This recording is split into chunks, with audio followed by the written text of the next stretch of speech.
Olá! Hoje eu vou falar sobre um dos filósofos que eu mais gosto de falar, que eu mais gosto de explicar, que é exatamente Nicolau Maquiavel. Tudo relativo ao Maquiavel me interessa muito, né? Tanto assim, os detalhes da sua obra política, quanto até da sua vida pessoal. Maquiavel é uma pessoa bem interessante, né, do ponto de vista pessoal. Parece que é aquele sujeito em que você se daria muito bem com ele tomando uma cerveja numa mesa de um botequim, falando sobretudo sobre política, né? Apesar de ser uma pessoa erudita, o Maquiavel ele vai diretamente ao ponto central do que é a atividade política, né? A sua obra principal é O Príncipe, né? Que durante um certo período foi proibido pela igreja. Dizem que Rousseau, quando tempos mais tarde leu O Príncipe, achou que era um livro de anedotas, achou que era um livro de piadas. Já teve gente que falou que na verdade O Príncipe era um manual de patifaria, ou seja, um manual de mau caratismo. Mas acredito eu que isso é uma visão incompleta, é uma visão distorcida do que é a obra de Maquiavel.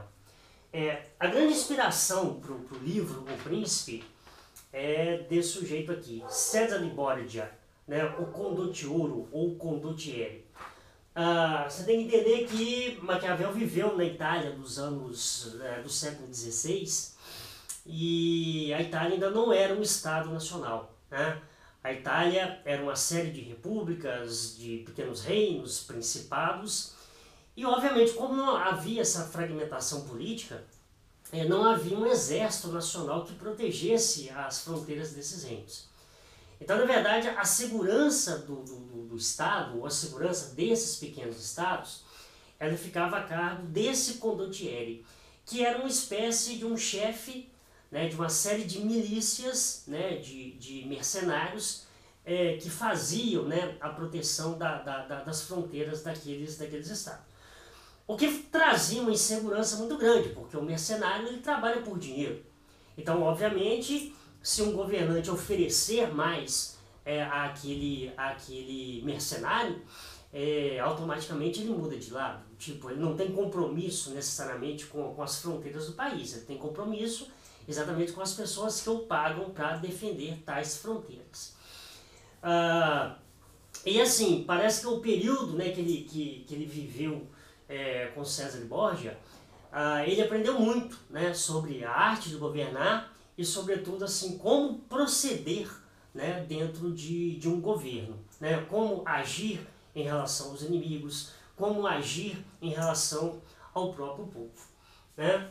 E aí o Maquiavel, diante disso, ele tira assim, algumas conclusões acerca do homem. É engraçado que a época que ele viveu, que é a época do Renascimento, né, onde se valorizava o homem, a ideia do antropocentrismo, né, que os homens eram perfeitos, que os homens eram a obra mais perfeita de Deus, o Maquiavel ele tem uma visão um pouco diferente desse humanismo, né? Os homens são egoístas e gananciosos, só a lei os coage. Então, na verdade, o Maquiavel ele percebe que os homens são volúveis, os homens são egoístas, os homens são bajuladores. Se num determinado momento está dando tudo certo, esses homens são seus amigos, são aquelas pessoas que sempre estão ao seu lado. Mas no menor sinal de crise, né, a primeira coisa que eles fazem é pular fora do barco, porque isso aí, como eu sempre digo, o bajulador ele precisa sempre estar bajulando, né? E obviamente que o indivíduo vai bajular quem está por cima, ele nunca vai bajular quem está por baixo. E você perceba o seguinte, esse é o primeiro ponto, a política é assim. Você percebe que a maioria dos políticos, é só você olhar um pouco do cenário político brasileiro, a maioria dos políticos, ela vai de acordo com a maré. Se os ventos sopram bons ares, eles estão do lado do governante, eles são fiéis, etc. Caso contrário, se esses ventos viram, né, automaticamente eles viram junto com esses ventos, e se naquele momento eles eram amicíssimos e fiéis, eles se tornam inimigos e infiéis. Então o Maquiavel ele trabalha exatamente com essa ideia, com essa perspectiva de homem, né?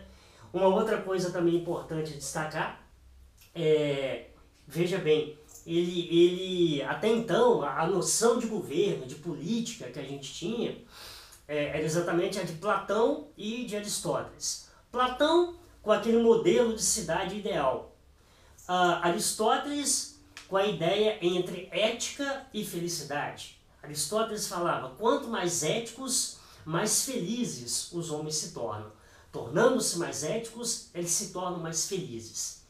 E na Idade Média, né, dentro da escolástica medieval, dentro da filosofia medieval, aquela coisa, né, que um Estado, né, deveria ser regido baseado em princípios religiosos.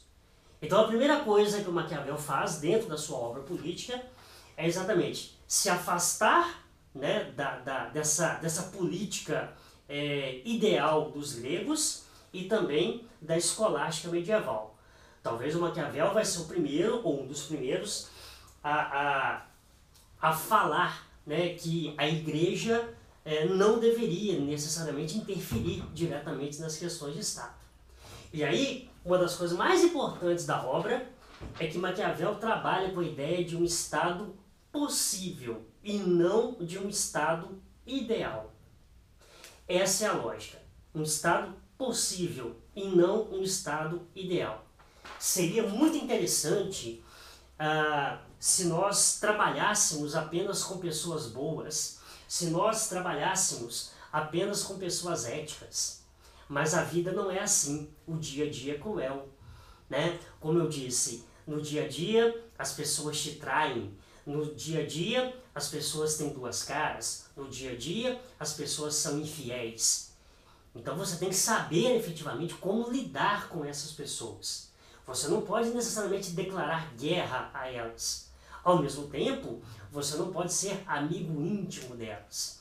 Você tem que manter uma certa distância para saber o que ela está fazendo, o que ela está aprontando contra você, e ao mesmo tempo não mantê-la tão perto, né, para não gerar, digamos, intimidade. Quando diria Jânio Quadros, né, um nobre presidente do Brasil, que governou apenas 7 meses, né, uma das figuras também enigmáticas da política brasileira, intimidade gera duas coisas, gera filho e gera falta de respeito. Então, para não gerar falta de respeito, obviamente, deve-se manter uma distância não muito distante, efetivamente, não muito longa, mas ao mesmo tempo não muito perto. Sempre estar desconfiado, né, em relação às pessoas. Daí é o seguinte, uma coisa que é atribuída a Maquiavel é aquela frase, os fins justificam os meios. Na verdade, se você ler O Príncipe, por exemplo, você não vai encontrar essa frase. Na verdade, o Príncipe ele traz algumas situações em que as pessoas interpretam dessa forma. Tipo, parece que para você atingir qualquer objetivo, você tem que ser um mau caráter. E a ideia não é essa. Sei lá, se o objetivo de uma prova é você tirar uma nota boa, que você deve então colar nessa prova. Não é isso. Na verdade, o Maquiavel ele cria a ideia de bem-estar, né? Tipo, o povo deve estar bem, deve estar protegido, né? E o governante ele deve sempre manter o poder. O que eu estou querendo dizer é o seguinte, não adianta você, digamos assim, se pautar em padrões totalmente éticos e deixar o povo na penúria, mas ao mesmo tempo você não deve ser um tirano, né, e oprimir o seu povo.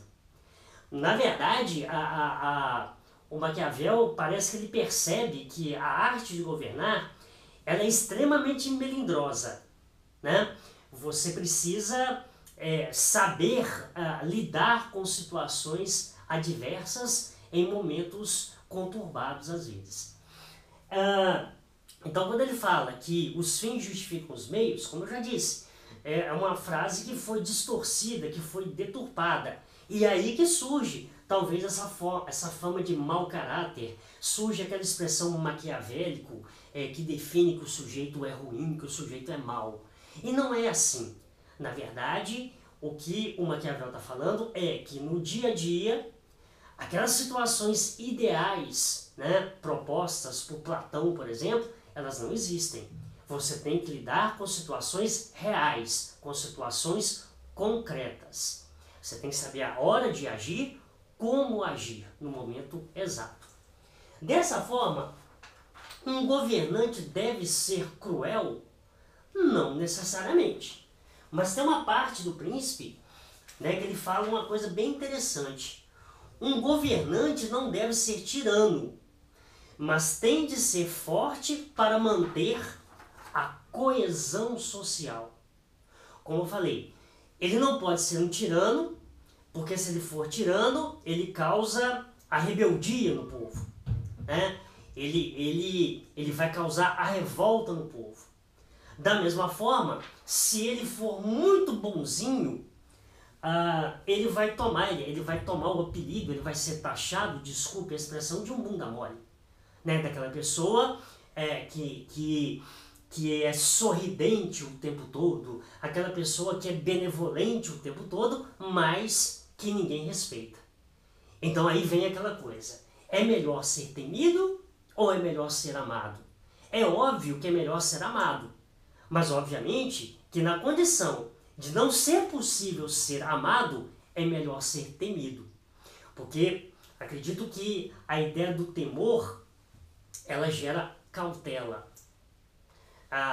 Quando você teme alguém, você procura agir com certa cautela. Porque a pessoa, digamos que é temida, você sempre tem que contar com o inevitável. Tipo, se eu fizer uma ação contra essa pessoa, qual é o tipo de reação contrária que eu posso sofrer?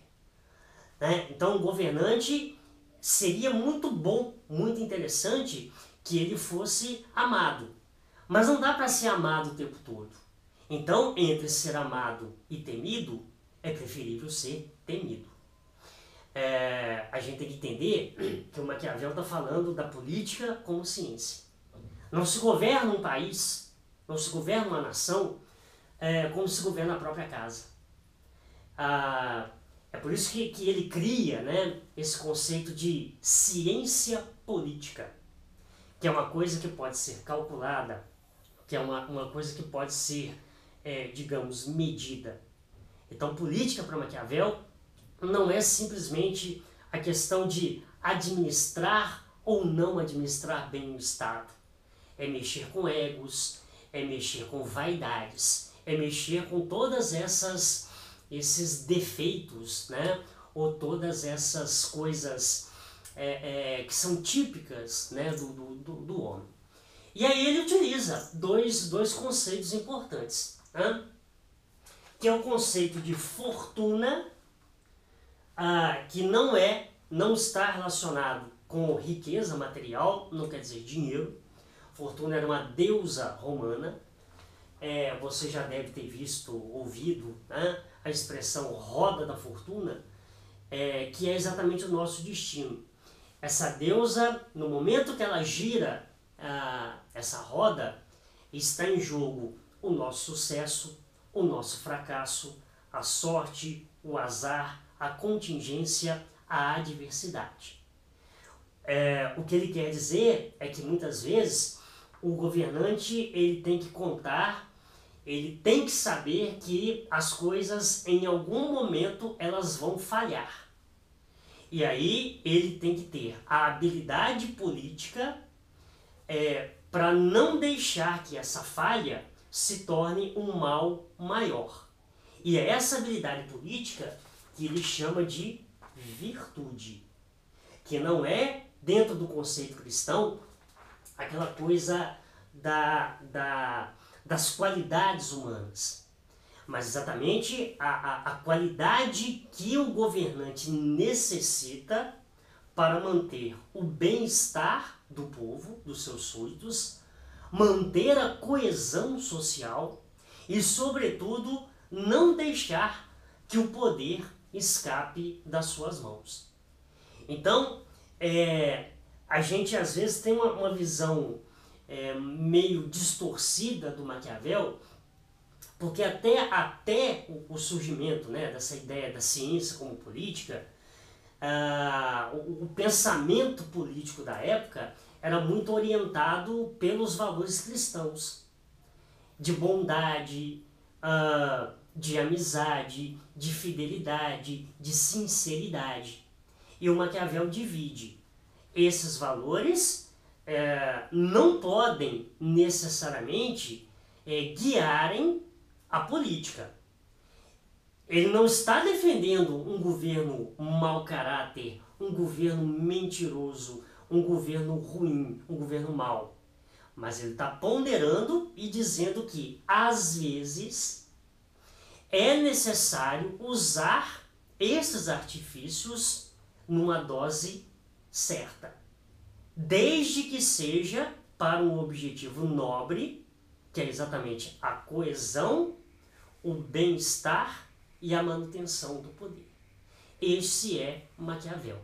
Então fica aqui a sugestão, leia o livro Príncipe, é um livro pequeno, é um livro fácil, e um livro que nos traz uma série de situações e de informações importantes para a gente ficar mais preparado e não ficar escandalizado a cada evento político que ocorre no nosso país, por exemplo, e que a gente fica boquiaberto, né, que a gente fica espantado. Mas na verdade, quando você quando você lê O Príncipe, você percebe que tudo não passa de política. Aí, obviamente, subvertendo um pouco a ideia de política de Platão, a ideia política de Aristóteles. Como falei, esses filósofos trabalhavam com o ideal. Maquiavel é o cara do dia a dia. Maquiavel trabalha com a política bruta, com a política real, com o dia a dia. Leia Maquiavel. Tá certo? Obrigado. Até a próxima.